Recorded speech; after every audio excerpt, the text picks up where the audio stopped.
Students, very good morning to all of you. How are you all? I hope you all are fine. तो आज हम लोग आपका next video में मिल रहे हैं। हम लोग फर्स्ट चैप्टर आपको पढ़ा चुके हैं। वो कैसा लगा? किसी ने कोई मैसेज तो नहीं दिया और ना कोई क्वेश्चंस पूछा, इसका मतलब आपको सब समझ में आ गया हो गया। क्या पढ़ा था हम लोगों ने? काउंटेबल अनकाउंटेबल नाउन्स पढ़ा था ना। वो तो ईजी ही था, हाँ वैसे उसमें कुछ ज़्यादा पूछना था नहीं। अब आज हम लोग अपना नेक्स्ट चैप्टर स्टार्ट करेंगे, lesson number 2, types of houses. हम लोग कहाँ पे रहते हैं? घर पे। क्या सबके घर बिल्कुल एक जैसे होते हैं? नहीं, कुछ हाउस जो होते हैं सेम होते हैं, कुछ जो होते हैं अलग अलग होते हैं।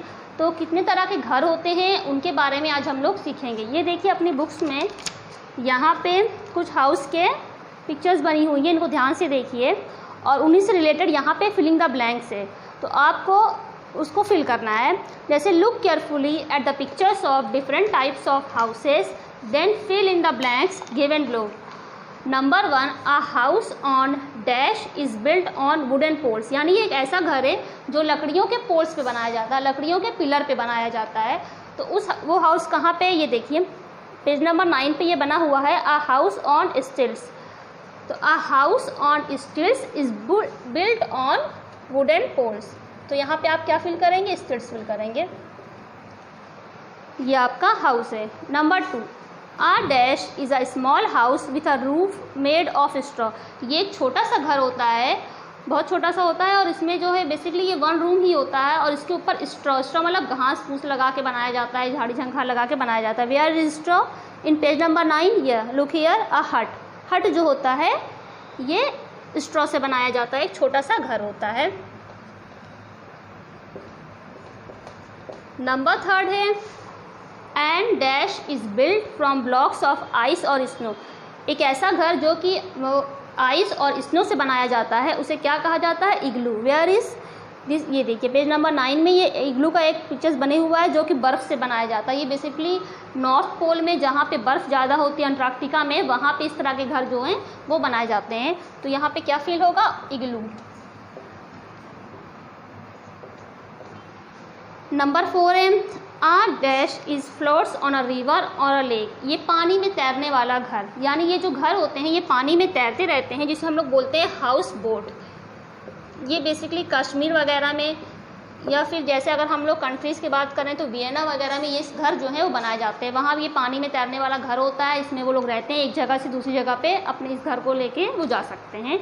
नंबर 5 है A dash is a house made of cloth और canvas. It is usually used in desert. Desert मतलब रेगिस्तान। रेगिस्तान में जो घर बनते हैं वो कैसे बनते हैं? टेंट लगाए जाते हैं। वहाँ पे जो लोग, जहाँ पे पानी की अच्छी फैसिलिटी होती है और वहाँ पे रहने वेदर अच्छा रहता है, तो वो लोग, कुछ लोग जो होते हैं वहाँ पे वो जो नोमैडिक लाइफ जीते हैं वो लोग वहाँ पे टेंट लगा लेते हैं और वहीं पे रहने लगते हैं। जब वहाँ का वेदर उनके अनुकूल नहीं होता, वहाँ का मौसम चेंज होने लगता है, बहुत ज़्यादा गर्मी होने लगती है, पानी की कमी होती है, तो वो लोग अपना टेंट वहाँ से निकाल के दूसरी जगह पे जाते हैं, फिर वहाँ लगाते हैं। तो क्या होगा यहाँ पे फिर? Tent. A tent is a house made of cloth, कपड़ों से बनने वाला घर। नंबर 6 है आपका a tree house is built on the branches of a tree. आप लोगों ने डिस्कवरी चैनल देखा होगा, कभी कभी उसमें जब कुछ चीज़ें दिखाते हैं, कुछ अच्छी सी चीज़ें, तो उसमें बहुत सारे लोग जो रहते हैं एडवेंचर्स जो पसंद करते हैं वो लोग ट्री पे ऊपर अपना घर बनाते हैं। स्पेशली जो अंग्रेज होते हैं वो लोग ये सब चीज़ों को बहुत ही ज़्यादा एंजॉय करते हैं। वो पेड़ के ऊपर घर बनाते हैं, वहाँ से देखते हैं, वाइल्ड एनिमल्स को देखते हैं। तो अ ट्री हाउस, पेड़ों के ऊपर ये घर बनाया जाता है।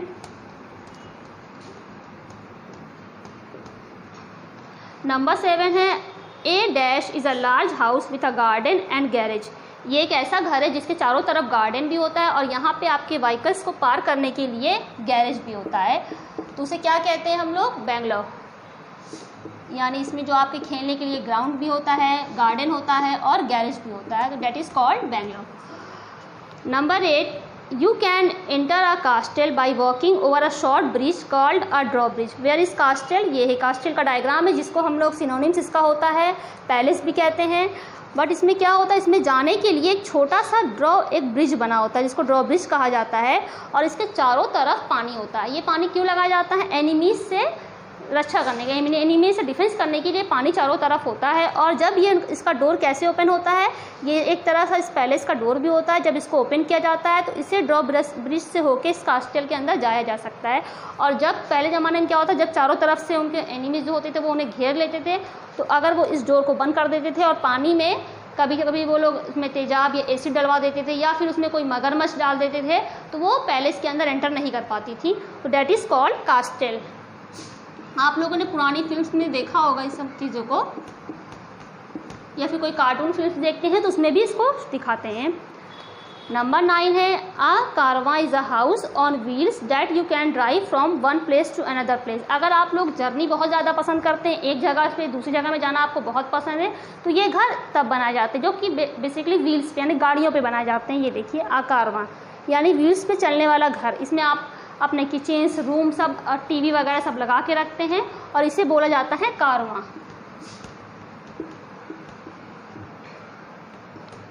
नंबर 10 है A dash is a very very tall building, यानी बहुत ही ज़्यादा ऊंची बिल्डिंग है ये, बहुत ही ज़्यादा। जो आप नीचे से देखेंगे आपको लगेगा कि ये बिल्डिंग जो है बिल्कुल आसमान छू रही है या बादल को टच कर रही है। इसे बोला जाता है स्काई स्क्रैपर। क्या इलाहाबाद में आप लोगों को इस तरह की बिल्डिंग देखा है स्काई स्क्रैपर? ऑब्वियसली नहीं, यहाँ पे इतनी ऊंची बिल्डिंग्स नहीं दिखती हैं। बट अगर आप बॉम्बे या यूएई या फिर फॉरेन में देखते हैं तो वहाँ पे इस तरह की ऊंची ऊंची बिल्डिंग्स जो है वो बनाई जाती हैं। That is called skyscraper. Number 11 है 2 types of houses where lots of families में स्टे टुगेदर, यानी आपको 2 उस तरह के घर बनाने हैं जहाँ पर एक साथ कई सारी फैमिलीज रहती हैं। तो नंबर ए यहाँ पे होगा, एक तो होगा स्काई स्क्रैपर, ही हो जाएगा आपका। एक में आप स्काई स्क्रैपर फिल कर लीजिए, क्योंकि यहाँ पे कई सारे रूम बने होते हैं, फ्लैट्स बने होते हैं और उसमें अलग अलग फैमिलीज रहती हैं। दूसरा आपका होता है अपार्टमेंट या बिल्डिंग, जिसे हम लोग कॉमन लैंग्वेज में फ्लैट भी बोलते हैं। अपार्टमेंट, बिल्डिंग, ये क्या होता है, ये स्काई स्क्रैपर से कम होता है, इसकी ज़्यादा हाइट नहीं होती है, थोड़ा सा कम होता है। बट इसमें भी बहुत सारे रूम्स बने होते हैं, फ्लैट्स बने होते हैं और कई सारी फैमिलीज जो रहती हैं इस अपार्टमेंट में रहती हैं। नंबर 12 है आपका कि आपको the 3 types of houses that can be move from one place to another place. 3 उन घर के नाम बताइए जो एक जगह से दूसरी जगह पर शिफ्ट किए जा सकते हैं। हमने यहाँ पे बताया था वो कौन कौन से घर हो सकते हैं। एक तो हाउस बोट हो सकता है जो कि पानी में चलता है, दूसरा टेंट हो सकता है, तीसरा क्या हो सकता है, कारवां। ये जो घर होते हैं ये कहीं फिक्स प्लेस में नहीं बना सकते। हाउस बोट पानी में तैरता है, वन प्लेस से दूसरे प्लेस में जा सकता है। टेंट को जब जहाँ का वेदर नहीं अच्छा होता आप वहाँ से इसको निकाल के दूसरी जगह पे टेंट लगा सकते हैं। और कारवां व्हील्स पे चलने वाला घर, तो आपको यहाँ पे फिल कर दीजिए house boat, Karwaan and tent. तो ये आपका जो फिलिंग द ब्लैंक्स ये कंप्लीट हो गया है। अब जो यहाँ पे एक देखिए आपका एक स्पेस दिख रही है, इसमें लिखा है paste draw a picture of your house here. सबके घर की पिक्चर सबके पास होगी, आपको अपने घर की कोई भी पिक्चर्स अच्छी सी उसको यहाँ पे पेस्ट करना है। अगर आप चाहें तो ड्रॉ भी कर सकते हैं, अगर आप ड्रॉ नहीं कर पा रहे हैं तो आप उसको पेस्ट कर दीजिए और इस वर्क को क्लिक करके उसको ग्रुप में सेंड करिएगा। तो ओके स्टूडेंट, हम लोग चलते हैं अपने नेक्स्ट चैप्टर की ओर। आपका नेक्स्ट चैप्टर है मल्टीप्लिकेशन। जैसे कि मैंने आपको फर्स्ट डे ही बताया था कि इस बुक में आप जो है बहुत सारी चीज़ें पढ़ेंगे, ईवीएस, इंग्लिश और मैथ्स से रिलेटेड। तो आपका फर्स्ट चैप्टर जो था वो इंग्लिश पोर्शन को कवर कर रहा था, सेकंड चैप्टर ईवीएस को, थर्ड चैप्टर जो है ये मल्टीप्लिकेशन किस में पढ़ते हैं हम लोग, मैथ्स में। अब यहाँ पे क्वेश्चन देखिए, यहाँ पे रिया और रेयान का बर्थडे पार्टी हो रही है और यहाँ then draw and count as given below on colour the picture. उनके बर्थडे पार्टी से रिलेटेड कुछ क्वेश्चंस यहाँ पे दिए गए हैं, आपको उस क्वेश्चंस को आंसर यहाँ पे देने हैं। Draw 6 candles on each cake, how many candles are there in all. यहाँ पे कितने केक्स आपको दिख रहे हैं, 2 केक्स हैं। अब इन 2 केक्स पे आपको 6 कैंडल्स ड्रॉ करनी है। तो 6 कैंडल्स आपने इसमें ड्रॉ कर दिया, 6 कैंडल्स आपने इसमें ड्रॉ कर दिया। How many candles are there, 12 candles. 6 + 6 कितना होगा, 12। 6 + 6 = 12। तो यहाँ पे 12 कैंडल्स होगा। क्वेश्चन नंबर 2 है ड्रॉ 2 स्टार्स और each party had, how many stars are there in all. यहाँ पे 5 बच्चे हैं और सबके बच्चों के हेड में यहाँ पे 2-2 स्टार्स आपको ड्रॉ करने हैं। ये यहाँ पे जो 2 बच्चे खड़े हैं इनके हेड पे 2 स्टार्स ड्रॉ किया, फिर इनके हेड पे 2 स्टार्स, कितने स्टार्स हो गए यहाँ पे 4 स्टार्स। इस गर्ल के हेड में 2 स्टार, फिर 6 stars, now again 4 stars. How many stars are there? 10 stars. Draw 3 dots on each balloon, how many dots are there in all? There are 4 balloons, और आपको हर बैलून्स में 3 डॉट्स जो हैं वो आपको ड्रॉ करने हैं। जब 3 डॉट्स यहाँ 3 + 3 = 6, 6 + 3 = 9, 9 + 3 = 12। How many dots are there? 12 dots.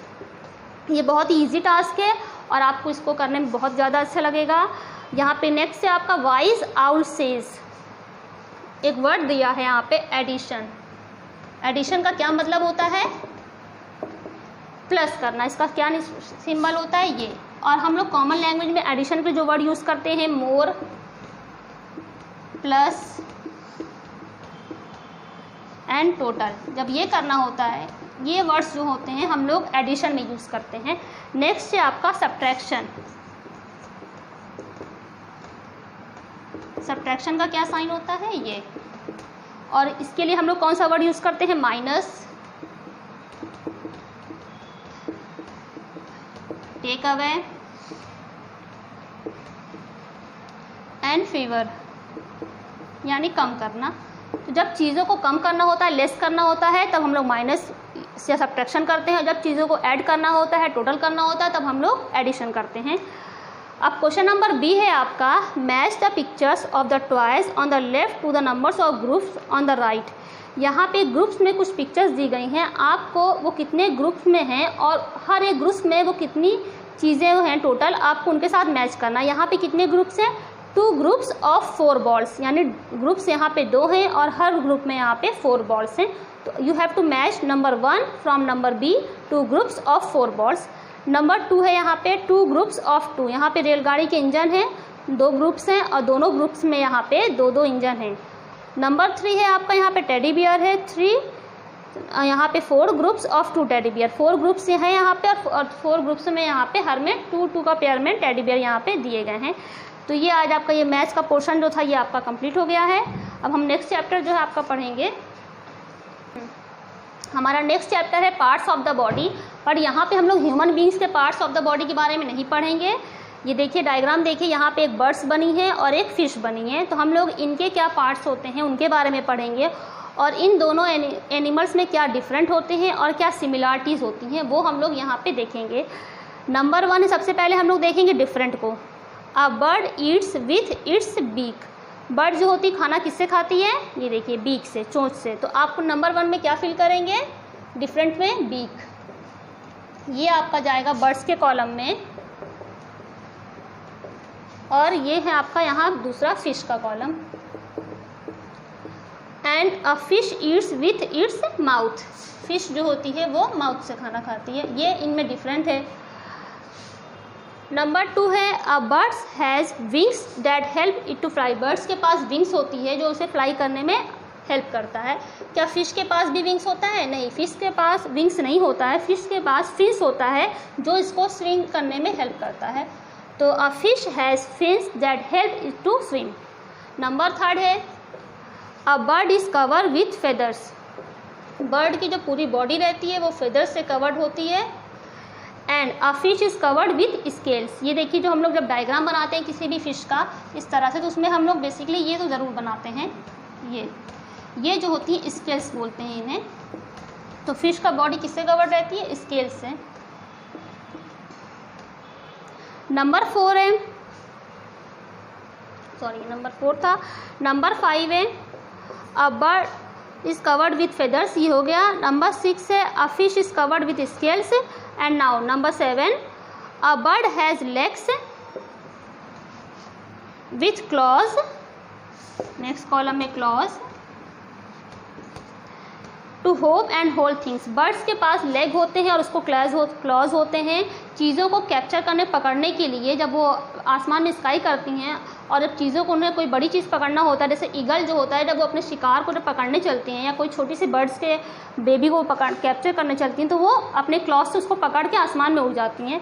और a fish has gills to breathe. दूसरा जो है वो इस फिश किससे सांस लेती है? गिल्स से। नंबर 8 में आपका फिल होगा गिल्स। ये तो इनमें डिफरेंस शो कर रहा था कि उन लोगों में कितने डिफरेंस होता है, बट कुछ चीज़ें जो होती हैं वो सेम होती हैं दोनों लोग में। अलाइक ये सिमिलरिटीज़ दोनों लिख सकते हैं हम लोग। नंबर 1 एंड नंबर 2 दो सिमिलरिटीज़ हम बताएंगे। बोथ हैव टेल्स, दोनों के पास टेल्स होती है, पूंछ होती है। बर्ड्स के पास भी टेल्स है और फिश के पास भी टेल्स है। एंड बोथ हैव आइज़ जो होती है वो दोनों के पास होती है। ये इसमें सिमिलरिटीज़ है, आप लोग खुद यहाँ पे देख सकते हैं। ये टेल्स है, ये भी टेल्स है, आइज़ जो है वो दोनों के पास है, और बाकी सारी चीज़ें जो होती हैं वो दोनों में डिफरेंट को शो करता है। Insects have 6 legs. Wise owl क्या कह रहा है यहाँ पे? इंसेक्ट्स के पास 6 लेग्स होते हैं, सभी इंसेक्ट्स के पास, और ऑक्टोपस के पास 8 टेंटल्स होते हैं that work as arms and leg, जो कि उनके आर्म्स और लेग के काम करता है। सम सेंटीपेड्स हैव ओवर 100 लेग्स। सेंटीपेड्स क्या होते हैं? ये छोटा सा एनिमल होता है, या इसे इंसेक्ट्स भी कह सकते हैं। इसके जो होते हैं 100 लेग्स होते हैं, ओवर 100 लेग्स। इसके छोटे छोटे 100 लेग्स होते हैं। इसको अगर आप माइक्रोस्कोप से देखेंगे तो ये उसमें बिल्कुल क्लियर शो करेगा। तो ये आपका पार्ट्स ऑफ द बॉडी का पार्ट था। अब जो है हमारा नेक्स्ट चैप्टर है। सो स्टूडेंट, आपका नेक्स्ट चैप्टर है ऑल द टाइम। यहाँ पे एक घड़ी बनी हुई आप लोग देख रहे हैं। Draw lines to match the columns below and form words that we use to talk about time. यहाँ पे कुछ वर्ड्स दिए गए हैं और आपको उन वर्ड्स को उनके दूसरे वर्ड से मैच करें। एक ऐसा वर्ड क्रिएट करना है जो हम लोग अपने जनरल भाषा में यूज़ करते हैं, वो हम लोग नॉर्मल वर्ड है जो हम लोग अपनी डेली लाइफ में यूज़ करते हैं, तो उस तरह का वर्ड आपको बनाना है। जैसे फर्स्ट है आपका वीक, और इधर कौन सा ऐसा वर्ड है जिससे ये मैच होने के बाद एक वर्ड बन जाएगा? वीक। ए से मैच करेंगे सेट। वीक सेट कोई भी वर्ड नहीं होता है। Week time no word. Week rice कोई भी वर्ड नहीं होता है। Week noon no. Number E weekend. Yes, अगर वीक प्लस एंड को आप मैच करते हैं तो एक वर्ड आपका बन जाता है वीकेंड, यानी आपका वीक का आखिरी दिन जिसे कहा जाता है वीकेंड। तो ये आपका एक वर्ड बन गया। नंबर भी है इसी तरह से। आपका सन है, सन को आप 2 वर्ड हो सकते हैं यहाँ पे, सनराइज भी हो सकता है, सनसेट। तो इसलिए सन भी आपकी 2 जगह दिया गया है, तो ये आपका वर्ड हो जाएगा सनराइज। उसी तरह से आफ्टर है। आफ्टर आपका किससे मैच होगा? अगर आफ्टर को आप नून से मैच कर देंगे तो यहाँ पे आपका नेक्स्ट वर्ड बन जाएगा आफ्टरनून। दोपहर का समय, ये दोपहर का बाद का समय, तो ये आपका वर्ड बन गया। तो ये बहुत ही इजी है, इसमें आपको ज़्यादा कुछ नहीं करना है। आपको बस वर्ड्स को मैच करके एक पर्टिकुलर जो हम लोग डेली लाइफ में वर्ड्स यूज़ करते हैं, बस उस वर्ड को आपको बनाना है। जैसे bed, time, mid day, time table, season. See last वाला आपका क्या बनेगा? सी से सन को मिलाएंगे तो सीज़न, ये बन जाएगा। वाइज आउल सेज, यहाँ वाइज आउल सेज जो है ये एक शॉर्ट नोट्स दिया रहता है। जैसे कि आउल को बेसिकली क्या कहा जाता है कि उल्लू कहा जाता है, बट यहाँ पे आउल के पहले एक वर्ड लगाया गया वाइज, यानी बुद्धिमान उल्लू क्या कहता है, उसको भी जनरल नॉलेज है कुछ, तो वो आपको यहाँ कुछ बातें बताना चाहता है। वाइज आउल क्या कह रहा है? 2 वीक्स इज़ अ फोर्टनाइट, यानी हम लोग जो 2 हफ्ते होते हैं उसे कहा जाता है फोर्टनाइट। 10 ईयर्स को क्या बोला जाता है? डिकेड। 10 ईयर्स को बोला जाता है डिकेड। उसे अगर हम लोग शॉर्ट में एक वर्ड यूज़ करना चाहते हैं तो हम लोग 10 ईयर्स नहीं लिखना चाहते हैं तो हम लोग 1 डिकेड्स लिख सकते हैं, तो कोई भी लोग समझ जाएगा 1 डिकेड्स का मतलब होता है 10 ईयर्स। 100 ईयर्स को बोला जाता है सेंचुरी। अगर आप शॉर्ट में लिखना चाहते हैं सेंचुरी लिख देंगे तो कोई भी पर्सन होगा वो उसका मतलब 100 ईयर्स ही समझेगा। तो ये आपका टाइम से रिलेटेड कुछ यहाँ पे नॉलेज दी गई थी, इसको आप अच्छे से करिएगा और इसे पढ़िएगा अच्छे से। ठीक है स्टूडेंट्स, ये आपका नेक्स्ट चैप्टर है और इस वीडियो का लास्ट चैप्टर है, the life cycle of a tree.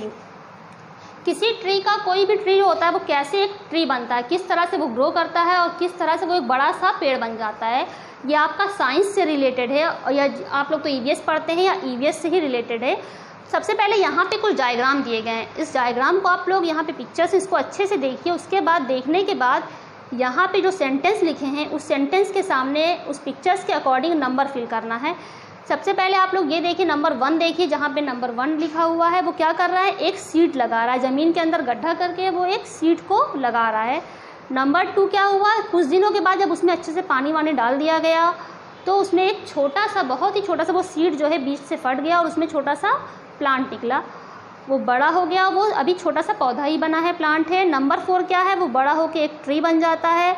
और नंबर 5 उसमें से फ्लावर्स निकलते हैं और कुछ दिनों के बाद वही फ्लावर्स जो होते हैं वो फ्रूट्स में कन्वर्ट हो जाते हैं।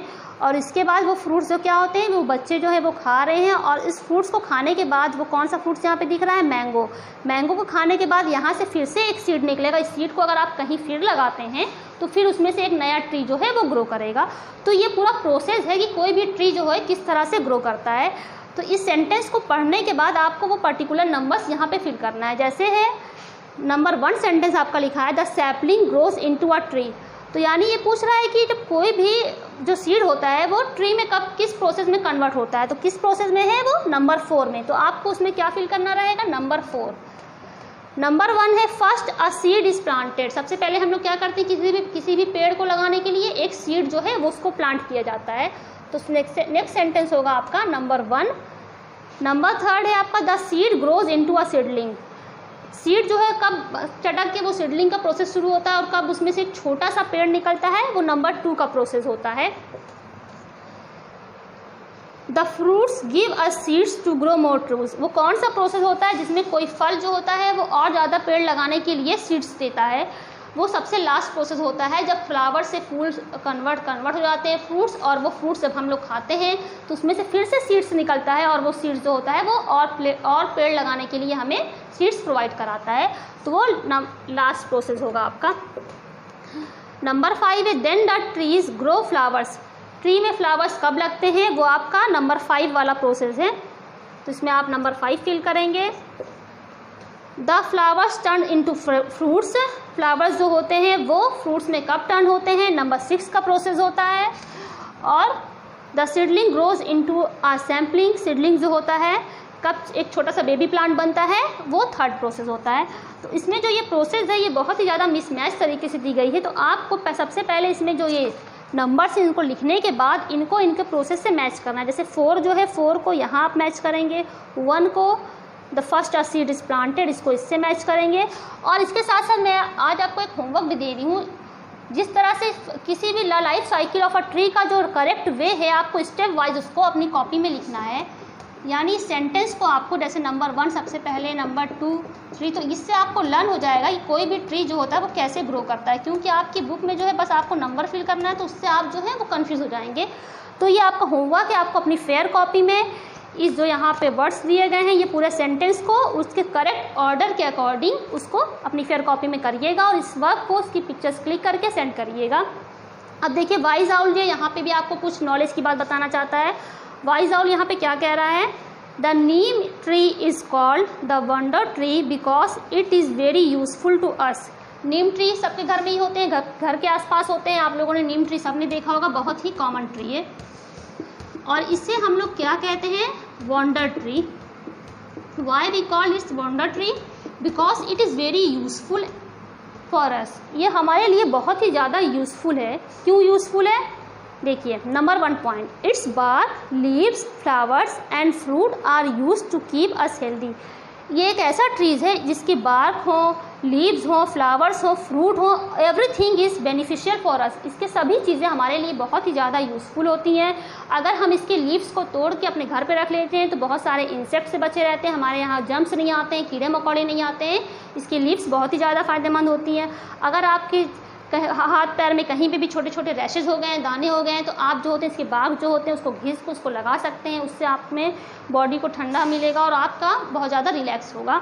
इसके लीव्स को और दूसरा यूज़ ये है कि आप पानी में बॉईल करके इसको नहा सकते हैं और इससे जो आपके सारे बॉडी के जम्स जो हैं वो चले जाएंगे। तो everything is useful of this trees. Number 2 है it's twigs make a good toothbrush. बहुत सारे लोग जो इसमें क्या बोलते हैं उसे हम लोग हिंदी भाषा में दातुन बोलते हैं। वो इसकी लकड़ियों से ब्रश की तरह यूज़ करते हैं, इससे दांत करते हैं तो दांत में जितने भी जम्स होते हैं वो ख़त्म हो जाते हैं और आपके दांत जो हैं वो अच्छे से साफ़ हो जाते हैं। Its wood is use to make furniture, boards, oars and drum. जैसे just like all the trees. और बेसिकली और इसका भी यूज़ ये भी होता है कि फर्नीचर्स भी बना सकते हैं, टेबल, लैंप, ये सभी बनाए जा सकते हैं। तो नीम के ट्रीज़ का फर्नीचर्स के अलावा और भी बहुत सारे मैजिकल यूज़ होते हैं, इसको हम लोग एज अ मेडिसिन यूज़ करते हैं। ये आपको कौन बता रहा है, वाइज आउल ना, वाइज आउल इसके बारे में आपको बता रहा है। तो आपको वाइज आउल को थैंक यू भी कहना चाहिए। Says thank you to wild house. Okay, also thank you, have a nice day. आपको ये वीडियो कैसा लगा? अगर अच्छा लगा तो इसको लाइक करिएगा। Have a nice day.